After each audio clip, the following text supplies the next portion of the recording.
Coming up, we'll be rolling over to day 174 in about an hour here. It's 11 o'clock in the morning on Saturday, and that's about 10 UTC. So we'll go through a bit of an update on all the entrants and the weather and so on. Some interesting things happening. Istvan's just missed out on his little hole there, but we'll start off with Tapio. We haven't had any news, no messages that he actually got over the side to clear the barnacles on his hull, so we're not sure about that. This was the calm that's gone through, so now he's got some pretty good northerly winds. He's making 3.5 knots. Every time you see it, you look at the green and think, oh, he should be doing 5 knots or so, but it's probably the barnacles, that's knocking off a knot and a half. So maybe he didn't get to do it. I think he would have sent us a message if he had have, but that's not happened. So at the moment, he's under the influence of this high. The centre's below him, so northerly winds for now. And if we start pulling this forward, quite gentle situation there. So and he's going to swing around to the northwest. The wind will pick up. He'll speed up a bit with that. So that's the 23rd.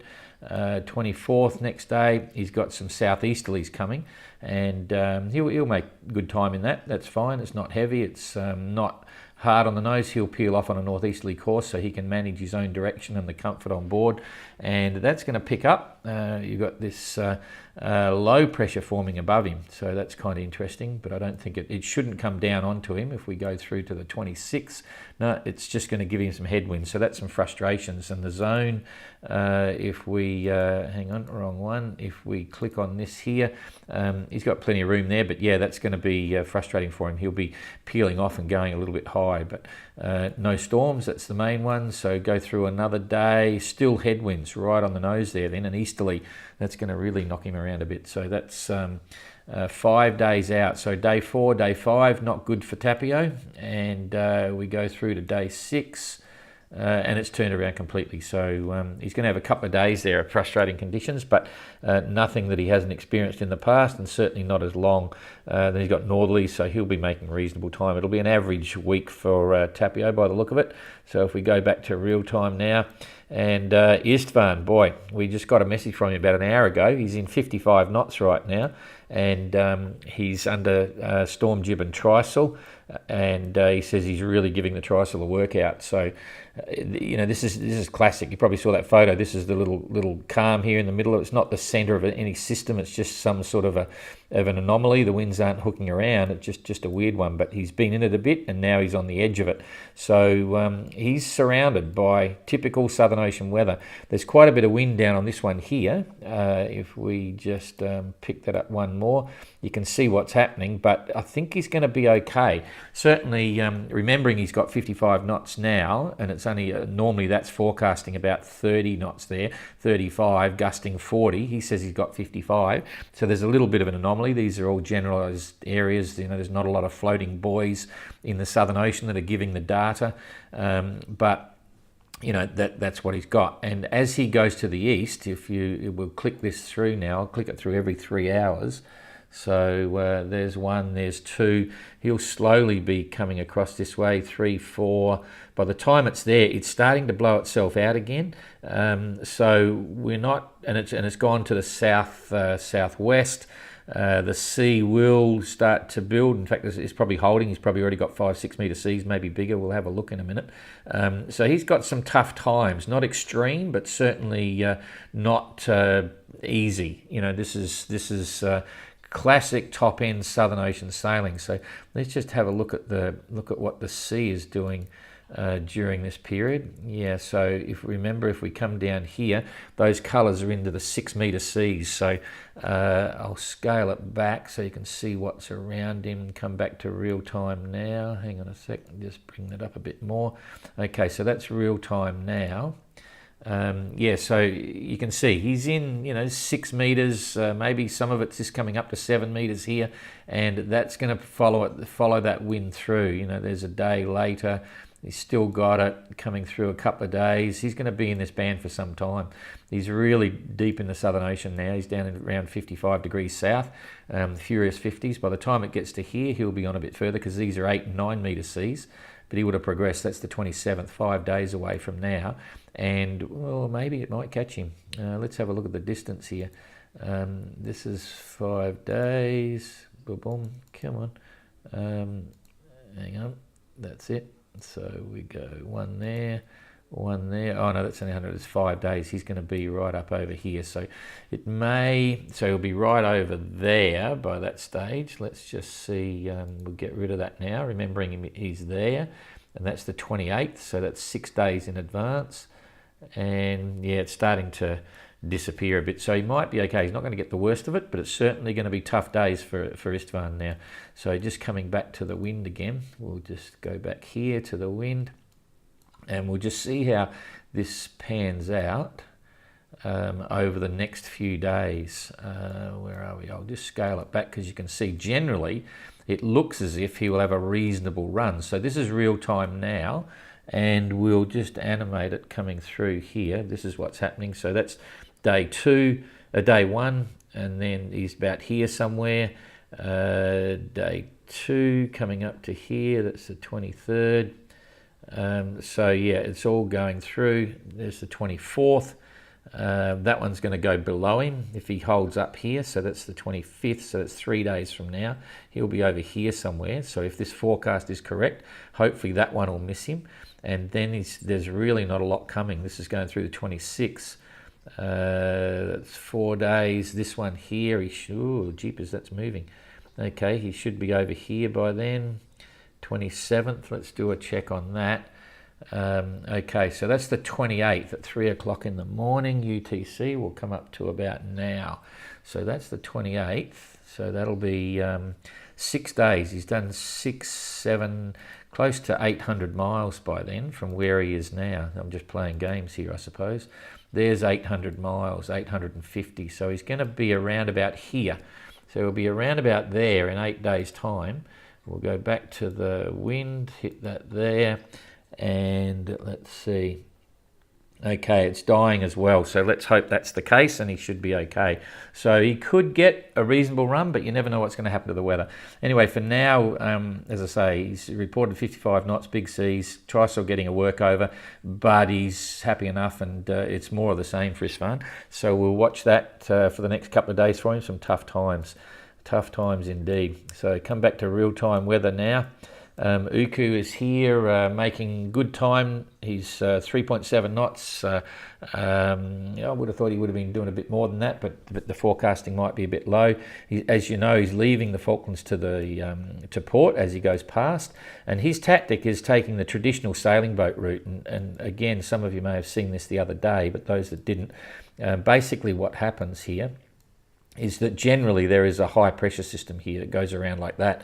So if you come out wide here, you can wait until you see where the center of the high is, but if you're lucky you'll get reasonably fast sailing, winds on the beam as it's going through, and at any time you can cut across, or you can go over the top of it and swing around with following breezes and come back in the corner here and start to come around. That's where the clipper ships used to go.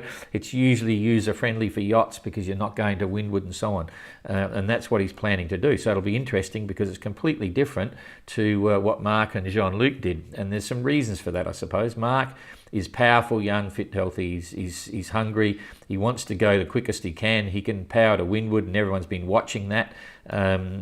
So his decision was to stay inside of it. And now, if you look at this, and we haven't looked at Uku's weather. We'll come back to that in a minute. Seeing we're talking about, if we just expand here on what's going on with Mark and Jean-Luc. Mark's actually gone out on port tack with headwinds, which is probably a clever move, because if he can hold that, if these headwinds stay the same as they are now, he'll hold that until he starts to run out of breeze, if he's running into the center of this high, and at some point just before he runs out of breeze, he'll tack across, and he'll probably start heading across here. He can go for speed. He doesn't have to hold hard on the breeze. He can go for speed and try and get in here. Of course, once he gets here, the wind's coming more from the east and he can start to hook around. So that's pretty obviously the tactic of Mark. Now, Jean-Luc, when he came through, he stayed on the inside. He wanted to stay on starboard tack as long as possible. That's the wind coming on the starboard side. So he rode it right into the coast every time he could, looking for a shift to come out this way. and I'll just refocus that, so that that's his strong side. The cracker's on the port side of his mast, and he wants to load the starboard side up whenever he can. And it's been working really well. It limited his options, which is something we spoke about weeks and weeks ago with Mark. Mark can go wherever he wants because his rig is good. He can make tactical plans with freedom, looking at the traditional weather and make the most of it, whereas Jean-Luc, he's obviously favouring the starboard side of the boat to look after the rig. Good news for Jean-Luc, the way the weather is now, the gate's opened. All of a sudden the gate's open. It's reasonably clear now that it won't swing around to the northeast, the breeze. I consistently say we haven't looked at the forward weather, but he's in a position where normally this is where you get the easterlies, and it starts to go south of east very soon from here on in. So you'll see Jean-Luc speeding up. He's already doing 6.3 knots. That's going to pull him away, and in fact he has made ground on Mark overnight because Mark is not he's not actually heading in his true course. He's tacking away from the course. He wants to go this way. So Jean-Luc is now about 800 miles away from Mark, and that'll keep him happy. That's really important for Jean-Luc to get in here and get cracking straight away before Mark gets too close. So Jean-Luc's looking okay at the moment, but by the look of it, Mark is on a very good tactic. He'll be able to very shortly, if he'll be getting a reasonable weather forecast, he'll know what's happening. As soon as he sees it dies off a bit, he'll tack across and start using that to keep boat speed on starboard tack and coming in here, looking for this transition zone where the wind is starting to come more to the east, and then eventually you'll see here it's southeast. So anyway, just come back to Uku on this little game plan here. Let's see what see if it's going to work for him. He's got good breezes there, so it's very typical. So we'll come forward a day. That's the 23rd. Still looking good. Bit of a light patch. 24th. Yeah, still looking good if he goes out wide because there's a centre of something here. Not much wind. 25th, 26th. 2 days, he's going to get a big kick there. He doesn't go over into this, he'll be up here by then. So he'll be going very fast. This is what the clipper ships were looking for, where they get this big boost, perfect little high pressure system here. So that's looking good for his plan. So we go through to the 27th, and a bit of a mixed bag there now. He'll be, by the 27th, he'll be up here, still looking all right. So we'll have to wait and see. There's a bit of a mixed bag. 28th, wow, that's moved across there pretty quick. Yeah, wow, that might, let's have a look here. That might pass over where he's going to be. So we'll just go down and get a measure. That's for, hang on, what date was that? That was for the 27th, coming into the 28th. So 26, so 6 days time, Uku is going to be about, let's say 700 miles. Whoa, 5, 6, 7, that's going to be interesting. So there's 600 miles. We'll watch this with great interest because you don't want to get hooked up in this. There's 70 knots there. It's one of these really tight rotating storms in the South Atlantic, so that's going to create a really nasty sea. So yeah, that'll be interesting. So watch this space.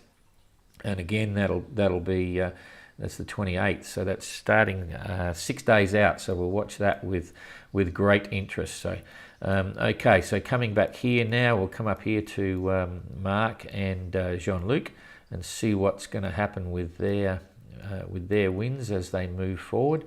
So it's 11 there, we'll come through. So there's day one, pretty much the same. Nothing changes. They've got the same wind direction, so Mark can hold on that. He might hold it for another day, but then I reckon you'll see him crack across any time in the next 24, 48 hours. So there's the next day, day two. Oop, it's swinging around a bit more for Mark, so that's not going to favour Mark's tack, but that doesn't matter. Jean-Luc's still holding the same wind direction, so he'll be maintaining speed. The 25th, more of the same for Jean-Luc, more of the same for Mark. 26th, yeah, Jean-Luc's free home by then. He'll be roaring around the corner. And Mark, the transition zone for the big wind shift is up here. So he's still got some challenges there. I think he'll be doing really well. We all know how hard he sails. But I think Jean-Luc will be pulling away from him. And the same, that's the 27th, more of the same. So 27th, that's 5 days away. Let's just assume, and we'll do a same mix for 5 days. He's going to be at least 600 miles or so. say on the run line on course, you know, because he's going to be tacking all over the place, he's going to be up here. So it's still probably 5 days away before Mark gets into what I'd call where the wind starts to change direction. He's got 5 days, and Jean-Luc's going to be doing 5 days at 6.5 knots. So let's just say for now it's all pretty much predictable in what's happening with the weather. It's staying the same for these guys. And if we look here, Jean-Luc's now about 3,700 miles from or 3,600 miles or so from the finish. He gets around the corner, and then the issue is the North Atlantic. You'll see you come around here, it's reaching across here, and then there is always this the high pressure systems in the North Atlantic go in a different direction, of course. Okay, so everything swaps over. It's like the water going down the bathtub in the Southern Ocean. It goes in the Southern Hemisphere. It's different from the Northern Hemisphere. So in the Southern Hemisphere down here, you have a high pressure system, and it's rotating counterclockwise. The high pressure systems in the Atlantic go the opposite. In the North Atlantic, go the opposite way. So the tactic generally is to come across. You go wide here and cut across. Try not to run into the centre of the high, and then you go around the corner and you start to head in past the Azores here and up into Les Sables d'Olonne over here, which is the finish. So they've still got some funny turns to make around there, but most sailors are aware of that anyway. So all looking pretty interesting. The other one is that Suhaili hasn't upgraded the position for a while. And I think you'll find very soon on the next position update for Suhaili, he's probably about here. So Tapio's got to stay in front of Suhaili, otherwise he'll never live it down.